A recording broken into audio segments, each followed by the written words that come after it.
سيدنا وحبيبنا محمد المصطفى وعلى آله المجتبى. اللهم صل على سيدنا محمد النبي الأمي الهاشمي وعلى آله وأصحابه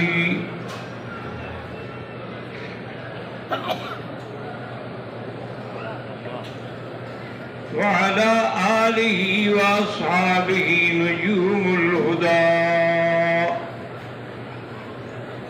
أما بعد فقد قال الله تبارك وتعالى في القرآن المجيد والفرقان الحميد: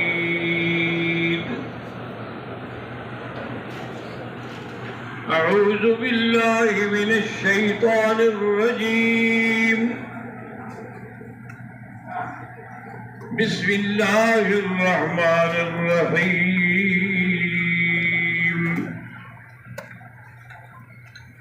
ما يلفظ من قول إلا لديه رقيب عتيد.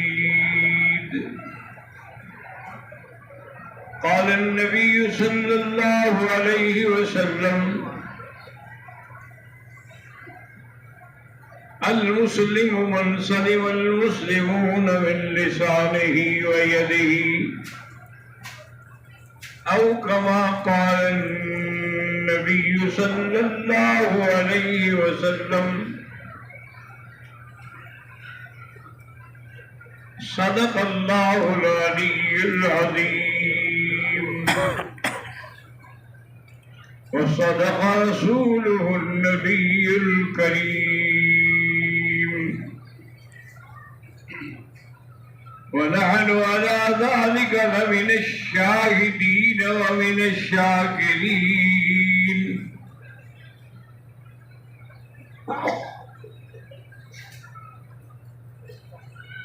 والحمد لله رب العالمين.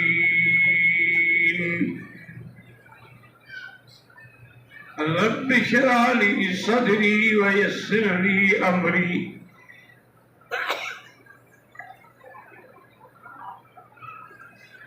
واحلل عقدة من لساني يفقهوا قولي. سبحانك لا علم لنا إلا ما علمتنا إنك أنت العليم الحكيم.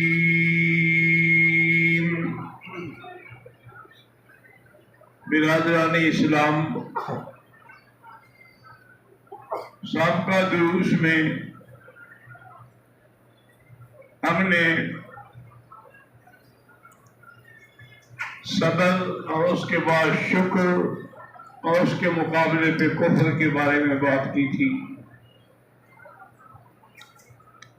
آج کے درس میں ہم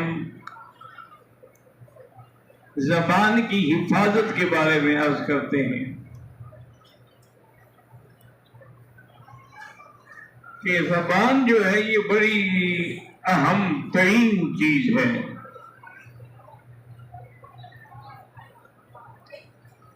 حتیٰ کہ ایک موقع پر امام احمد بن حنبل رحمۃ اللہ علیہ سے کسی نے پوچھا کہ اللہ تبارک و تعالیٰ کی وحدانیت پر دلیل دے. تو آپ نے ہمیں زبان دیکھی ہے؟ انہوں نے کہا ہاں. انہوں نے کہا ایک ٹکڑا ہے لیکن اسی میں آدمی پنجابی بھی بولتا ہے، اردو بھی بولتا ہے، پشتو بھی بولتا ہے، انگریزی، ہر زبان بول رہی ہے. یہی ایک ٹکڑا. وہ کون سی ذات ہے جس میں اس نے اتنی لغات کو استعمال کرنے کی توفیق رکھی ہے؟ اسی کی ذات جو ہے اسی کو ہم کہتے ہیں کہ وہ خدا ہے اور وحدہ لا شریک ہے. یفعل ما یشاء ویحکم ما یرید ہے. ایک دن میرے آقا نے رحمت دو عالم صلی اللہ علیہ وسلم نے فرمایا کہ من یضمن لی بین لحییہ و بین رجلیہ اضمن لہ الجنہ، او کما قال النبی صلی اللہ علیہ وسلم۔ آپ فرمایا جو بندہ ان دو کے درمیان یعنی زبان اور دو پاؤں کے درمیان یعنی شرمگاہ ان کی ضمانت دے کہ میں غلط استعمال نہیں کروں گا تو اس کی جنت کا میں ذمہ دار ہوں۔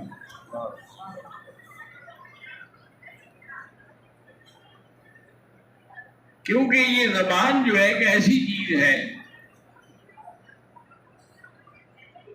کہ ایک دفعہ حضرت داؤد علیہ السلام نے حضرت لقمان کو فرمایا کہ ایسا کرو، ایک بکری ذبح کرو، اس میں جو سب سے بہتر گوشت کا ٹکڑا ہو لے آؤ۔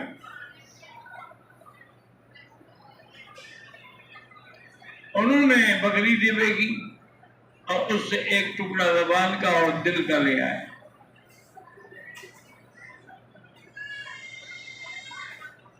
کئی دنوں کے بعد نے کہا اچھا بھائی اب ایک دفعہ پھر بکری ذبح کرو اور جو اس میں سب سے بڑا ٹکڑا ہو وہ لے آؤ۔ تو پھر بھی انہوں نے وہ زبان اور دل کا ٹکڑا پیش کیا۔ کہا بھی اللہ کے بندے تم پہلے لے آئے ہو یہ سب سے اچھا ہے۔ اب کہتے انہوں نے فرمایا کہ اگر یہ صحیح راستے پہ ہے تو پھر سب سے اچھا ہے، اور جہاں تک دل کا تعلق ہے حضور نے فرمایا کہ اذا صلح الجسد کلہ واذا فسدت فسد الجسد کلہ، جب ٹھیک ہو جائے تو سارا بدن ٹھیک ہے، اور بگڑ گیا تو گویا کہ سارا بدن بگڑ گیا۔ اور زبان ہی سے تو اللہ کا ذکر ہوتا ہے، زبان ہی سے نماز ہے، روزہ ہے، ذکر ہے، تلاوت ہے، سب زبان سے ہو رہا ہے، یہ سب سے اچھی چیز ہے۔ اور اگر خدا نہ کرے اسی زبان کو کوئی غیبت میں، بہتان میں، چغل خوری میں، گالی گلوچ میں استعمال کرے سب سے برا ٹکڑا ہے۔ اسی لیے قرآن پاک میں آیا ہے ان الذین یرمون المحصنات المؤمنات الغافلات لعنوا فی الدنیا والآخرہ، کہ جو پاک باز بیویوں پہ تہمت لگاتے ہیں ان پر اللہ کی لعنت ہے دنیا میں بھی اور آخرت میں بھی، اور تہمت لگانے والوں کو 80 کوڑا مارا جائے گا۔ جس طرح بی بی عائشہ صدیقہ رضی اللہ تعالی عنہا پر جب تہمت لگی تو ان پر 80 کوڑے کی سزا بھی جاری ہوئی۔